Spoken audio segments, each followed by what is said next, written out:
Boa tarde. José Manuel Rodrigues apoia o almirante Gouveia e Melo nas presidenciais de 18 de janeiro. A decisão do líder do CDS Madeira ganha relevo no momento em que o Partido Nacional prefere Luís Marques Mendes. O centrista madeirense garante à TSF que o almirante tem o perfil indicado, dado o contexto atual. Ele traz autoridade e não autoritarismo, é popular sem ser populista, tem uma interpretação correta dos poderes constitucionais, é um profundo conhecedor das realidades insulares e das suas mais-valias geoestratégicas para Portugal e é um defensor do aprofundamento da autonomia dos Açores e da Madeira. É, portanto, o candidato presidencial que será presidente e que Portugal precisa, neste momento, para travar a extrema-direita, reforçar o centro político e ajudar a regenerar o nosso sistema. Além disso, estou convicto que será um fator de estabilidade do país, uma estabilidade que deve ser exigente, que assegure o normal funcionamento das instituições democráticas, que garante o cumprimento das legislaturas, sem a permanente ameaça de crises políticas e sem interferência nos poderes dos outros órgãos de soberania. Um anúncio que coincide com a visita do candidato presidencial António Filipe à Madeira, que ontem encontrou-se com o representante da República, Erneu Cabral Barreto, e com a presidente da Assembleia Legislativa da Madeira. À saída da reunião com Romina Leal, o candidato apoiado pelo PCP na corrida a Belém diz-se a favor de uma comemoração dos 50 anos da autonomia, também em solo continental. Não tenho nada contra isso. Eu creio que a autonomia é importante para o conjunto do país. É fundamental para as regiões autónomas, mas é uma aquisição importante do país e, portanto, da minha parte, não teria nenhuma oposição a isso. Sobre a realidade madeirense, o candidato diz-se bem informado sobre quais os principais problemas que faz questão de passar a limpo numa visita de 2 dias à região que termina precisamente no dia de hoje. As autarquias da Madeira conseguiram reduzir o seu passivo em 2024, mas mais de metade aumentaram o endividamento. De acordo com o Anuário Financeiro dos Municípios Portugueses divulgado hoje pelo Diário, a dívida total dos municípios madeirenses atingiu cerca de 107 milhões de euros, menos 2 milhões e meio do que no ano anterior. O Funchal continua a ser o concelho com maior robustez financeira, mas também com a maior dívida em valor absoluto, fixada em 53 milhões de euros, uma redução de 7 pontos percentuais face a 2023. Apesar disso, é também o município com maior autonomia financeira, com 80% de receitas próprias, sustentadas pelos impostos municipais e pela forte atividade turística e imobiliária. No topo do desempenho global está o município de Santana, considerado o mais bem gerido da região, liderando o ranking regional. Santana destaca-se pelo equilíbrio financeiro, baixo nível de endividamento, menos de 100 euros por habitante e uma execução orçamental exemplar. Um indicador que foi precisamente destacado por Dinardo Fernandes na tomada de posse dos órgãos autárquicos de Santana. Apesar da situação financeira da Câmara ser estável e termos uma capacidade de endividamento até interessante, é necessário procurarmos mais receita própria através, nomeadamente, de novas concessões público-privadas, novas rendas, que nos ajudarão a ter maior capacidade de endividamento, maior capacidade para fazermos investimentos de grande envergadura. Logo a seguir a Santana, neste ranking aparecem Ponta do Sol, Câmara de Lobos, Calheta, Porto Santo e Porto Muniz. O Partido Socialista quer que o Governo Regional avalie o risco de sobrecarga dos equipamentos e infraestruturas públicas da região. A proposta, que será debatida esta semana na Assembleia Legislativa da Madeira, surge na sequência do aumento do número de visitantes e pretende garantir que estradas, pontes e edifícios públicos estão preparados para responder à pressão acrescida, evitando situações de risco ou até mesmo acidentes. Esta questão não se esgota na pressão turística, mas é impossível não questionar se a quantidade de visitantes que estão atualmente na Madeira não põe em causa a integridade dos equipamentos e de infraestruturas públicas e a segurança dos seus utilizadores, principalmente porque o Governo tem recusado definir cargas máximas e definir limites de utilização. E é por isso que o Partido Socialista da Madeira pede que seja feito um levantamento de todos os equipamentos e infraestruturas que possam estar eventualmente sujeitas a sobrecarga de utilização, não calculada ou não prevista, e que identifique quais são os pontos críticos desses equipamentos e dessas infraestruturas e que, de acordo com os resultados, corrija procedimentos, ajuste, que aumente, por exemplo, o nível de vistorias e fiscalização, monitorização, porque o que nós queremos, no fundo, é mais vale prevenir do que mais tarde vir a lamentar acidentes que podiam ter sido prevenidos.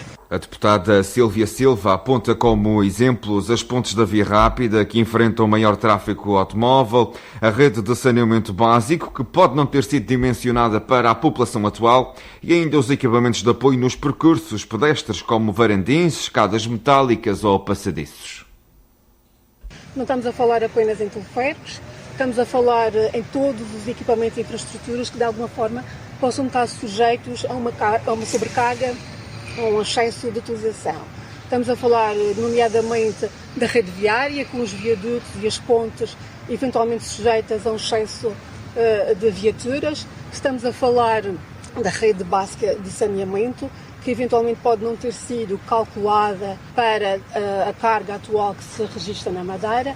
Estamos a falar, por exemplo, de equipamentos de apoio nos percursos pedestres. Estamos a falar de varandins, estamos a falar de escadas metálicas, estamos a falar de passadiços que poderão estar eventualmente sujeitos a uma carga excessiva devido ao número de visitantes que a Madeira registra atualmente. Uma proposta que surge precisamente depois do incidente com o elevador da Glória em Lisboa e que merece, segundo a deputada, atenção redobrada.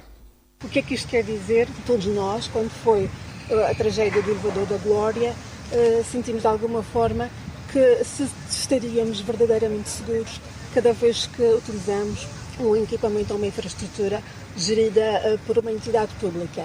E desejamos que, independentemente das causas, que aquele acidente servisse pelo menos para prevenir e evitar tragédias no futuro. No fundo é isto que o PS está aqui a fazer, é alertar para prevenir acidentes que podem ser evitados. O nosso objetivo, a nossa responsabilidade, a nossa obrigação é pedir evidências, pedir garantias de que tudo está a ser feito para que os equipamentos e as infraestruturas públicas coletivas estejam em bom funcionamento, em bom estado e que garanta a segurança dos seus utilizadores. Sílvia Silva insiste na urgência desta medida. O Madeira Gaming Summit arrancou hoje no Savoy Palace e reúne dezenas de profissionais e representantes de empresas de videojogos. É o primeiro evento do género a acontecer na região e está a promover a Madeira como destino atrativo para a indústria. Na sessão de abertura, a diretora regional de Competitividade, Inovação e Sustentabilidade sublinhou a importância dos videojogos e o seu potencial. É uma indústria que está em crescimento, é uma indústria que podemos utilizar para diversificar a economia aqui na Madeira e é uma honra realmente para a Madeira poder receber um evento desta magnitude. Isto é uma indústria que ontem, até na primeira Assembleia das Nações Unidas para o Cityverse, que é em relação a mundos virtuais, o gaming foi visto como uma indústria que poderia vir a ajudar a parte de desenvolvimento económico, planeamento urbano, educação, saúde. Portanto, o gaming está-se a estabelecer a nível internacional como uma solução para os problemas e os desafios que nós vemos hoje em dia. Andrea Collard, que destaca os novos caminhos que se abrem nos videojogos, muito além do entretenimento. Graças às tecnologias que utiliza, não é, para gaming, vai agora dar um passo enorme do entretenimento, do puro entretenimento e da brincadeira, não é, estarmos a jogar videojogos, para algo que realmente vai solucionar muitos dos desafios que nós temos hoje em dia. Portanto, em termos de saúde, por exemplo, imaginem, e até para a administração pública, por exemplo, termos uma simulação de um mundo virtual, do que é que pode vir a acontecer e as consequências que podem acontecer no mundo virtual antes de pô-las na realidade, não é?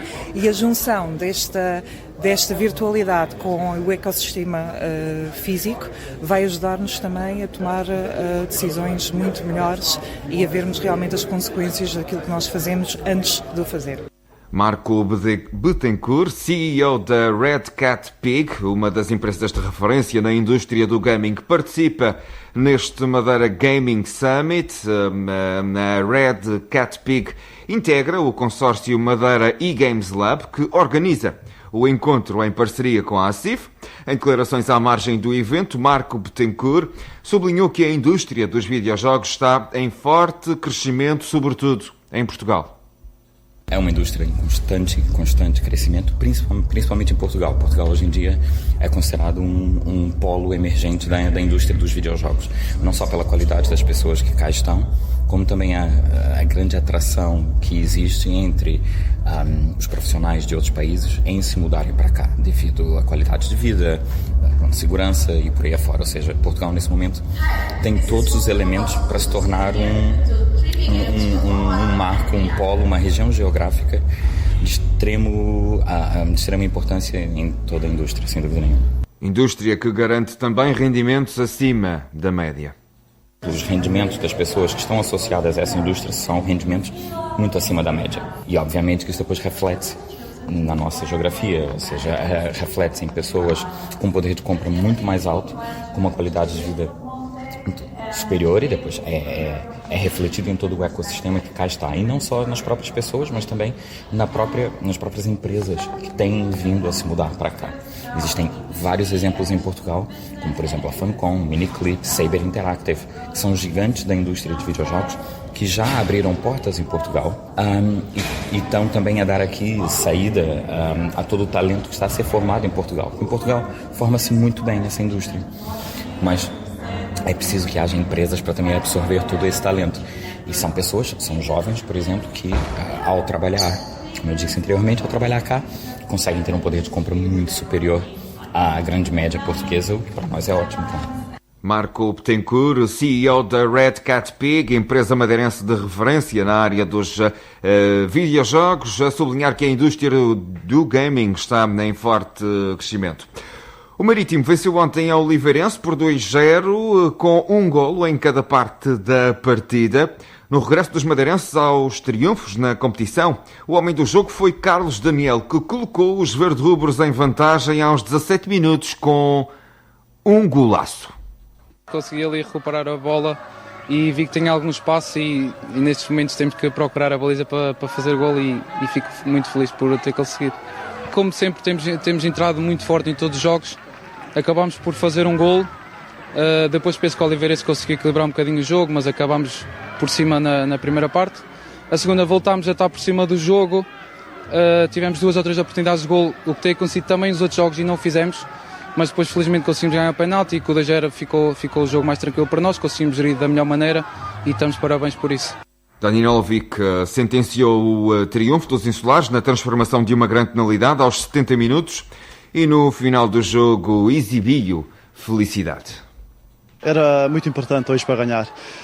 Tivemos de reagir depois do último jogo, vitória muito importante para nós e levamos 3 pontos para a Madeira. Acho que foi muito merecido, especialmente entramos muito bem no jogo, fazemos um grande golo do Carlos e depois era um pouco mais fácil, mas sabemos que este campo é muito difícil e estamos muito felizes. A equipa comandada por Vítor Matos foi mais audaz no início do jogo, uma entrada derrompante sublinhada pelo treinador.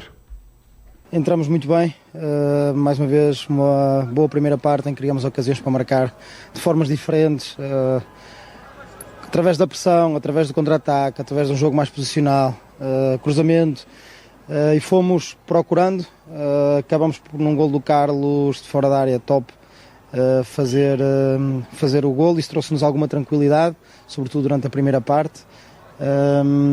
Depois na segunda parte, Oliveirense bem a tentar empurrar-nos, nós a agarrar-nos se calhar um bocadinho demasiado cedo ao resultado, também em função daquilo que foram os jogos anteriores, era perfeitamente normal, somos humanos, mas soubemos sofrer, soubemos encontrar alguma estabilidade naquilo que era um momento defensivo, posicionámos-nos bem, um pouco mais baixo, mas tivemos que arrancar e hoje era importante ganharmos. E para Vítor Matos, o mais importante era mesmo ganhar, uma vez que a equipa vinha de uma série de 3 jogos sem vencer. Os jogos que nós não conseguimos ganhar, em todos eles tivemos bons momentos. Tivemos momentos em que conseguimos dominar, tivemos momentos em que tivemos ascendência. Às vezes não fomos felizes, às vezes também não fomos competentes o suficiente para conseguir defender ou estarmos mais estáveis, para não, mais equilibrados, para não sofrermos golo. Desta vez conseguimos-lo, acho que fizemos um bom jogo e era importante hoje ganhar, acima de tudo isso. Para o treinador da Oliveirense, Jorge Pinto, o Marítimo foi um justo vencedor pelo que fez em 70 minutos. Foi um jogo onde o nosso adversário até ao minuto 70 foi melhor que nós, foi mais competente, e depois do minuto 70 nós fomos mais competentes que o adversário. Jogámos 20 minutos num ritmo alto, numa intensidade alta, vínhamos de um ciclo de jogos muito seguidos também, 2 semanas com muitos jogos, e o adversário ganha e ganha bem na nossa casa. Com esta vitória, o Marítimo ascende à condição ao 3º lugar da 2ª Liga, com 17 pontos, os mesmos do Torriense, que tem um jogo em atraso. A 11ª jornada joga-se no próximo fim de semana, com o Marítimo a receber nos Barreiros do Passos de Ferreira, no domingo às 3h30 da tarde, partida que conta com relato aqui, na antena da TSF. O Porto do Funchal está hoje especialmente movimentado, com 3 navios de cruzeiro atracados que, no total, trazem à Madeira mais de 10 mil pessoas, entre passageiros e tripulantes. O primeiro a chegar foi o Mein Schiff Relax, com mais de 4 mil passageiros e cerca de 1.400 tripulantes. O navio alemão voltou à região apenas uma semana depois da sua estreia e parte esta noite pelas 10 horas com destino a Santa Cruz de La Palma. Pouco depois chegou o Azura, transportando 3 mil passageiros e 1.100 tripulantes. Também este navio deixa o Funchal às 10 da noite, seguindo para Lanzarote, no âmbito de um cruzeiro de 14 dias pelas Ilhas Atlânticas. O último a atracar foi o Silver Dawn, que será o único a pernoitar na Madeira. A partida está marcada apenas para as 7 da tarde de amanhã. A bordo chegam quase 900 pessoas, entre passageiros e tripulantes, numa viagem de 24 dias, que começou em Southampton e que vai ainda passar por Tenerife, Lanzarote e Cádiz. A madrugada foi marcada por calor fora de época em várias zonas da Madeira. No Porto Peniche, os termómetros chegaram aos 28 graus por volta das 5h30 da manhã, depois de terem descido aos 19 no início da madrugada, uma variação de quase 9 graus em apenas 4 horas. Também em Santana sentiram temperaturas invulgarmente altas, com 27 graus registados às 5 da manhã, quando durante a noite os valores rondavam apenas os 15 graus. Durante o resto da madrugada, o calor continuou, com a Ponta de São Jorge a atingir os 28 graus. Na Costa Sul as temperaturas foram um pouco mais baixas, com 25 graus registados no lugar de baixo, na Ponta do Sol. Já na Costa Norte, todas as estações ultrapassaram esse valor, com a mais baixa a ser registada em São Vicente, com 25,9 graus às 7 da manhã. São efeitos das noites tropicais.